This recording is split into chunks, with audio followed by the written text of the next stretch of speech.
السلام علیکم ورحمۃ اللہ وبرکاتہ۔ بسم اللہ الرحمن الرحیم۔ نبی کریم صلی اللہ علیہ وسلم نے فرمایا، ایک شخص راستے میں سفر کر رہا تھا کہ اسے پیاس لگی۔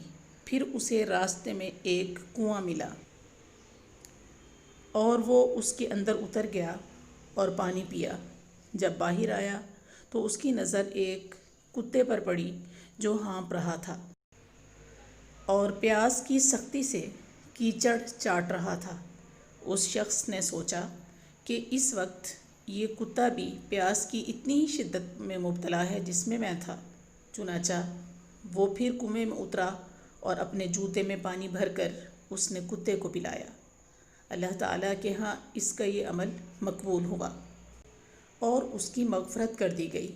صحابہ نے پوچھا، یا رسول اللہ صلی اللہ علیہ وسلم، کیا جانوروں کے سلسلہ میں بھی ہمیں اجر ملتا ہے؟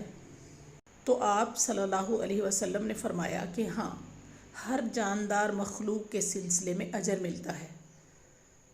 السلام علیکم ورحمۃ اللہ۔